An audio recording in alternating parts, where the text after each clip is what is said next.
sederhana IoT itu apa? Ada sensor, sambungan, proses, aplikasi pengguna, kira-kira gitu. Sensor ini nanti saya akan coba pakai mind mapping supaya kebayang makhluknya seperti apa, tapi saya nggak akan baca terlalu dalam. Sensor ada macam-macam, hujan, curah hujan, apa segala macam. Tadi Pak Dharma udah bagus banget, dia ngasih lihat ada masalah apa eh, untuk gula gimana lah, untuk apa gimana, kelembaban dan sebagainya udah diceritain sih. Tapi ini gampang sih, asli ini kerjaan gampang sih sebetulnya.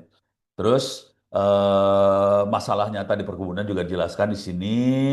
Terus IoT buat plantation seperti apa, layer-layernya seperti apa dijelaskan di sini. Saya nggak akan terlalu masuk ke dalam sini. Nah, perawatannya sendiri, buku ini lebih ke arah hardware sih sebetulnya. Oh, ada yang izin dari screen, oke nggak masalah. Ini direkam ya teman-teman apa LLPAN silahkan direkam. Jadi kalau teman-teman ada yang harus live bisa lihat di rekamannya. Saya sih nggak masalah. Saya juga berusaha merekam. Mudah-mudahan nggak ada masalah. Saya akan upload nanti supaya kalau teman-teman ada yang miss bisa ngeliat lagi. Di buku ini lebih banyak ke arah hardware-hardwarenya apa aja bisa dilihat sini dari sisi sensor.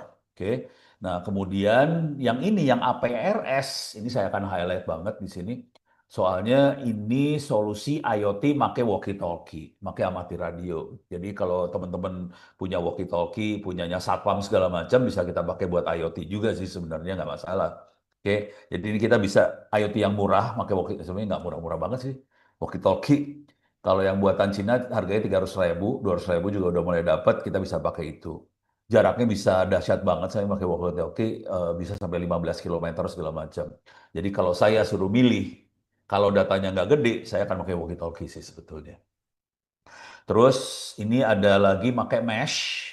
eh ini, tapi ini atau saya kasih lihat mind mapping dulu ya sebelum masuk ke ini terlalu dalam ya supaya kebayang peta gedenya seperti apa. Saya main mapping pakai Miro. Oke. Ini saya cancel, saya zoom in. Oke, terlalu zoom. Oke. Gambar gedenya kira-kira kayak gini. Kita perlu sensor di sini, sensor. Oke.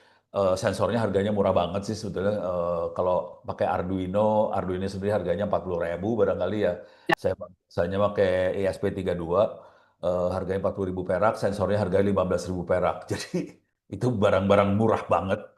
Nah, sensor-sensor ini harus ditransfer datanya ke pusat. Nah, di sini kita butuh jaringan telekomunikasinya di sini.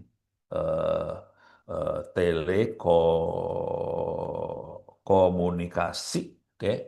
Jadi kita sambungin ke telekomunikasi. Seringkali kita berpikir IoT-nya sampai sini doang sih, sampai sini doang. Padahal enggak ya. Oke, jadi kita sambungin dari sensor ke telekomunikasi, kemudian di ujung sini kita pasangin server. Kira-kira sederhananya kayak gini, yang paling sederhana banget. Oke, di server kita kumpulin data-data tadi dan kita bisa punya dashboard buat analisa apa yang terjadi di lapangan. Supaya orang bisa ngelihat, oke, kondisi airnya bagus nggak, apakah pengeringannya udah bagus nggak, segala macam, karena ada sensor-sensor tadi. Oke, nah yang jadi masalah buat sebagian besar dari kita adalah di masalah telekomunikasi. Nanti di buku itu, di, di buku yang tadi, yang saya kasih lihat, itu ada beberapa apa pilihan saya pribadi cenderung pakai walkie-talkie sih sebetulnya. Karena kita apa sih? Saya saya bukan orang yang punya banget. Kita pakai roket ditambang. Saya akan ganti ini roketnya. Bentar, saya ganti roket caranya mana ya? Oke, ini coba saya klik ke sini. Oke. Sorry. Nah, kita akan ganti. Ini soalnya pakai harganya 400-900 dolaran. Males banget. Saya akan pakai yang murah-murah ya. Bisa ini diganti pakai TP-Link juga nggak masalah sih sebenarnya. Kalau mau, tapi ini nggak ada barangnya ini karena punya produknya Ubiquiti, dia bukan TP-Link. Kita bisa ganti misalnya pakai Air Max. Oke, pakai Air Max yang M yang murah, M. Harganya $80, 90 $90, jadi 1,5 juta. Ada yang harganya $67. Oke, Saya akan pakai yang ini aja, Nano. Ini harganya $67. Oke. Ini jaraknya 5, sekian kilometer ya. Nih kelihatan dia sinyalnya seperti ini sih. Uts. Oke. Nih saya bisa pindahin. Aduh. Oke. Kliennya bisa dipindahin.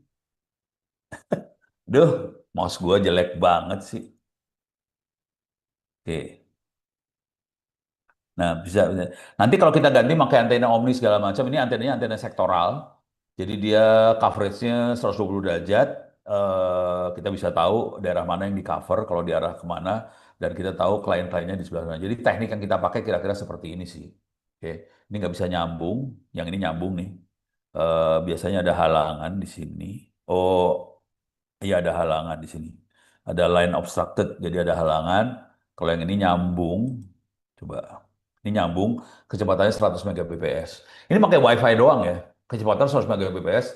Ini kita pakai WiFi yang M, 100 Mbps. Kalau pakai yang AC bisa 1 Gbps. Ya mungkin dapatnya ratusan Mbps sih kira-kira. Itu. Beres ya. Jadi tekniknya gini. Tapi ini antena sektoral. Jadi dia tidak 360 derajat.